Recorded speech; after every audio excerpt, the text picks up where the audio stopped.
স্ত্রী যদি স্বামীকে মহাব্বত করতে চায়, ভালোবাসা যদি প্যার যদি পেতে চায়, তাহলে নিজের চুলটাকে বালিশের উপরে বিছিয়ে দেন, সেই চুলের উপরে স্বামীকে একটু ঘুম পাড়িয়ে নেন, দেখবেন আল্লাহর তরফ থেকে অটোমেটিক ভালোবাসা বেড়ে যাবে। একবার জোরে বলুন, আরো জোরে বলুন না সুবহানাল্লাহ।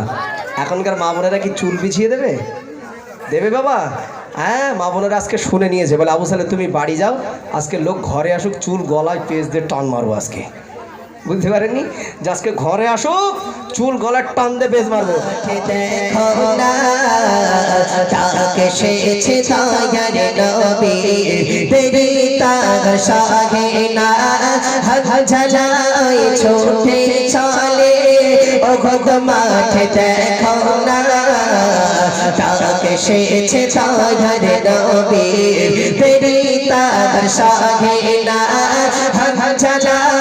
छोटे चले ओ खुद माथे देखो ना ताके शेचे दायर नबी तेरी तहशाहिना पीरात ना मौसमी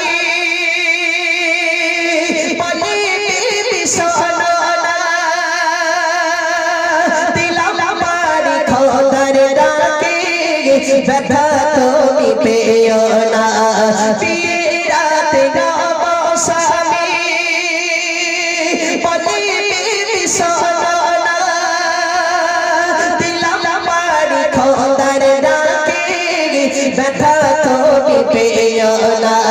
বিবি পাগল প্রাণের স্বামী, বিবি পাগল প্রাণের স্বামী, এমন কথা বলো না, বিদায় তো দিলাম আমি, গরিব দোয়া কামনা হাজারাই ছুটে চলে ও কত মাঠে দেখো না তাকে সেছে দয়ার নবী তেরি তহশাহিনা হাজারাই ছুটে চলে ও কত মাঠে দেখো না তাকে সেছে দয়ার নবী তেরি তহশাহিনা। সংক্ষেপে বলছি, হানজালা বিদায় নেবেন, এমত অবস্থায় বিবি ফজরের নামাজ পড়ে মহান রব্বুল আলামিনের দরবারে দোয়া চাইছেন, আল্লাহ আমার স্বামীকে তুমি হেফাজত করো। আচ্ছা বলুন, আজকাল স্ত্রীরা স্বামীর জন্য কত দোয়া করে বাবা? এদিককার মা বোনেরা মনে হয় করে, আলহামদুলিল্লাহ, তাই না? ফজরে উঠে তাহাজ্জুদের ওয়াক্তে হাত তুলে দোয়া করে, আল্লাহ আমার স্বামী যেন কি বাবা কি দোয়া করে জানি না, তবে এদিকের মা বোনেরা দোয়া করে, আলহামদুলিল্লাহ, এটা আমি জানি। তবে বাবা একটা জিনিস, স্বামী স্ত্রী মিল মোহাব্বত যে বাড়িতে থাকবে সেই ঘরে আল্লাহর রহমত পতিত হবে। একবার জোরে বলুন সুবহানাল্লাহ, আরো জোরে বলুন সুবহানাল্লাহ। কবি লিখছেন, হানজালার বিবি বলে ও মোহনা বানা সুখের স্বপ্ন দেখা জাগে ভেঙে যেন দিও না। হানজালার বিবি বলে ও মোহনা বানা সুখের স্বপ্ন দেখা জাগে ভেঙে যেন দিও না।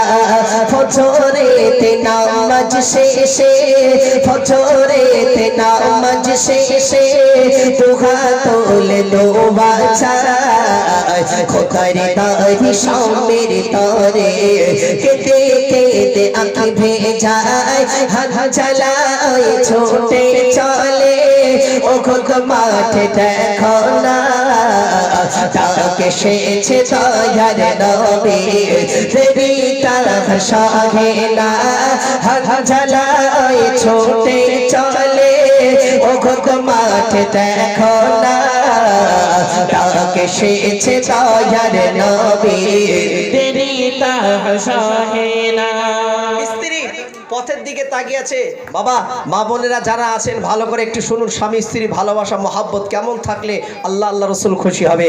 হানজালার বিবি পথের দিকে তাকিয়ে আছেন, আমার স্বামী কখন আসবেন। বাবা আগেকার মানুষ যখন বিবাহ শাদী হতো কটা করে বালিশ দিত বাবা? একটু মুরব্বীরা বলবেন, কটা করে বালিশ দিত বাবা? একটু বলুন না, কোনো অসুবিধা নেই। কটা করে বালিশ দিত বাবা?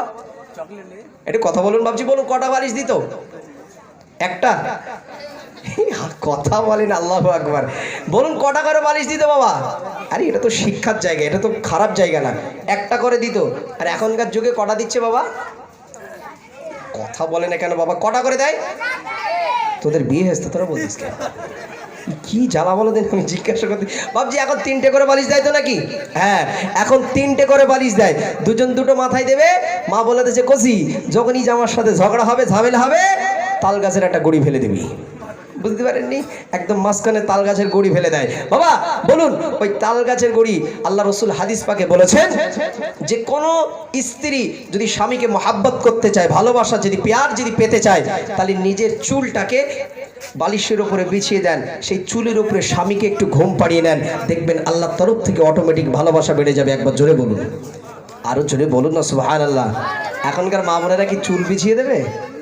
দেবে বাবা? হ্যাঁ, মা বোনেরা আজকে শুনে নিয়েছে, বলে আবু সালে তুমি বাড়ি যাও, আজকে লোক ঘরে আসুক, চুল গলায় পেঁচ দিয়ে টান মারবো আজকে। বুঝতে পারেননি যে আজকে ঘরে আসুক, চুল গলার টান দিয়ে পেঁচ মারবো। আর অনেক মুরব্বীরা বাবাজিরা বলছে কচি আবু সালে তুমি যা বলেছো তোমার চাচি আর সুদি নেয় না। বুঝলেন? এখন সমাজ এই হয়ে যাচ্ছে বাবা। বিশ্বাস করুন, সংসারে শান্তি নেই কেন, বরকত নেই কেন, হুজুরির কাছে তদবির করতে যেতে হচ্ছে কেন? আজ আমাদের নিজের পরিস্থিতির কারণে। আসুন কবি লিখছেন, পথের দিকে থাকে সবে ফিরে আসে না, সবের তরে হৃদয় কাঁদে মুঝে চার বোঝে না। পথের দিকে থাকে সবে ফিরে আসে না, সবের তরে হৃদয় কাঁদে মুঝে চার বোঝে না। খবর হলো তোমার স্বামী, খবর হলো তোমার স্বামী ফিরে কবু আসবে না। নয়ন জলে ভিজে যায় অসতার ধামে না, হাত জ্বালায় ছোটে চলে ও কত মাঠে দেখো না। তাকে এসেছে দয়ার নবী দেরি তার সহে না, হাত জ্বালায় ছোটে চলে ও কত মাঠে দেখো না। তাকে এসেছে দয়ার নবী দেরি তার সহে না। সংক্ষেপে একটু না বললে আপনারা বুঝতে পারবেন না। হানজালা বিবি যখন খবরটা শুনলেন স্বামী চলে গেল, দৌড়ে ধরে আমার রসুল্লাহর কাছে গেল। রসুল ভাবছে তো স্বামীর খবর নিতে এসেছে, তাই না? আমি খুব সংক্ষেপে বলছি, বেশি বিস্তারিত না করলে আপনারা বুঝতে পারবেন না, কিন্তু একটু সংক্ষেপে বোঝানো যাচ্ছে, কেন এটা গজলের অনুষ্ঠান তো সেই জন্য। হানজালার বিবি বলছেন, ইয়া রাসূলুল্লাহ হাবিবাল্লাহ, আমি একটা কথা বলতে এসেছি, তবে ইয়া রাসূলুল্লাহ হাবিবাল্লাহ আপনাকে দেখার সঙ্গে সঙ্গে আমার মনে যত দুঃখ কষ্ট বেদনা ছিল সব দুঃখ কষ্ট বেদনা মোচন হয়ে গিয়েছে। একবার জোরে বলুন না সুবহানাল্লাহ, আরো জোরে বলুন না সুবহানাল্লাহ।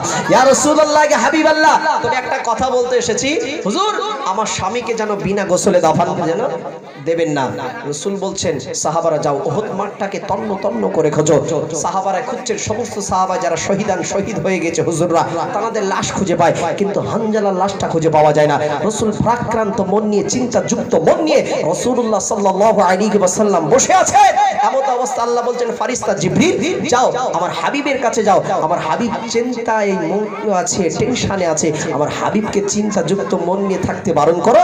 আমার হাবিবকে গিয়ে বলো হানজালার লাশটাকে ফারিস্তারা আসমানে নিয়ে গোসল দিচ্ছে। একবার জোরে বলুন, আরো জোরে বলুন না সুবহানাল্লাহ, আরো মন খুলে বলুন না সুবহানাল্লাহ। কবি লিখছেন, হানজালা শোকে বিখলা ও গো মাঠে দেখো না, নবকে গালাতে ছিল গোসল করা ছিল না।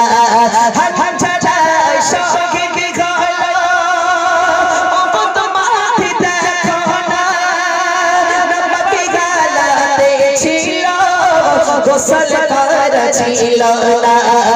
হাজার লাশ খুঁজে, হাজার লাশ খুঁজে ও গো মাঠে পাই না। আসমানি ওই খবর আসে লাশ খুঁজে পাবে না। হাজার ছোটে চলে ও গো মাঠে দেখো না। ডাকে এসেছে দয়ার নবী দেরি তার সহে না ঝালাই ছোটে চলে ও গো মাকে দেখো না ডাকে এসেছে দয়ার নবী দেরি তার সহে না ফেরেশতারা যাকে কুফর করায় আসমানে এমনি ফিরোজ ঘটনা লিখে ও সুবহানা নয়নে ফেরেশতারা যাকে কুফর করায় আসমানে এমনি ফিরোজ ঘটনা লিখে ও সুবহানা নয়নে শোনো শোনো না দিনের পৌঁছা ঝোলো না শোনো শোনো না